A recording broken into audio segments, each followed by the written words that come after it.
Hello! Ayan, dito naman po tayo sa pamintahan.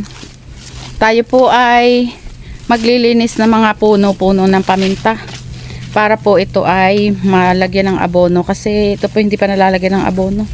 Kalahati pa lang po ng aming tanim na paminta ang nalagyan. Ayan guys, oh. Ayan guys, oh. Pagkatapos alisin natin yung malinis na yung paligid, oh. Ayan, oh. Tapos ayan. Dito pa. Lipat naman tayo.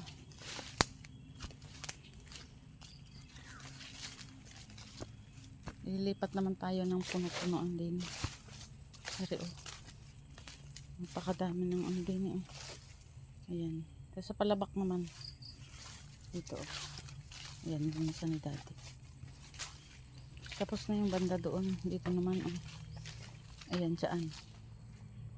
Hindi pa yan natapos. Tsaka dito sa labak. Ayan, dito. Linisan natin yung mga puno-puno na yan. Alisin natin ang mga damo, oh. Ayan guys.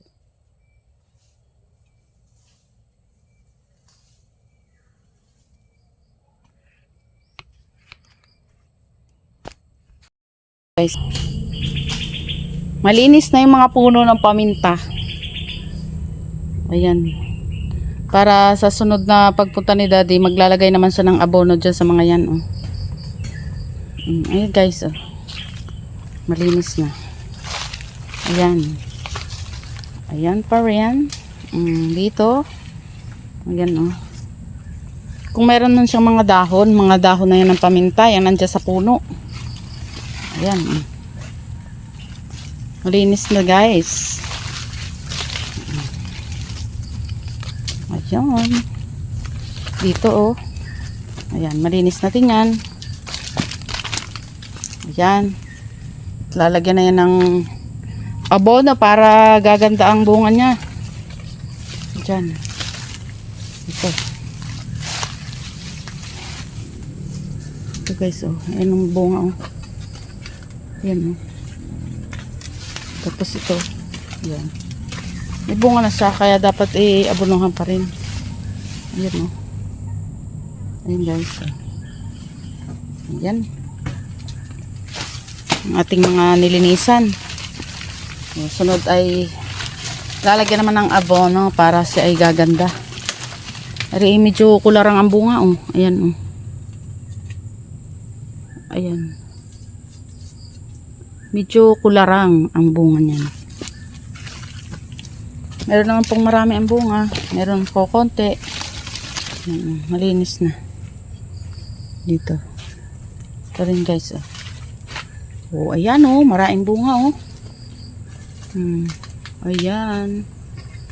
Bungahan na uli ang ating paminta. Kailangan linisan din at saka abonuhan ng konti para dadami ang kanyang bunga. Ayan guys, kami ay natapos ng maglinis ng mga puno-punuan. Ayan.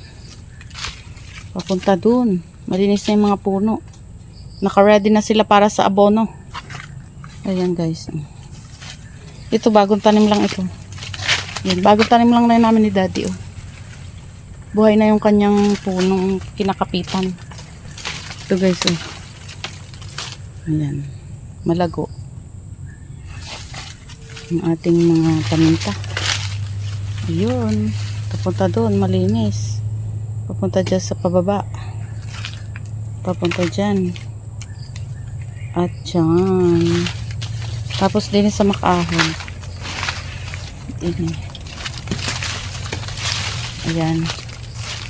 Malinis na yan. Pwede na yung lagyan ng abono sa susunod. At ito rin. Ayan. Ayan guys. Malinis na. Ready na sila para sa pag-aabono sa susunod na pagpunta dito sa bukid. Ayan lamang guys, ang ating paglilinis ng puno ng paminta. Thank you for watching. Bye.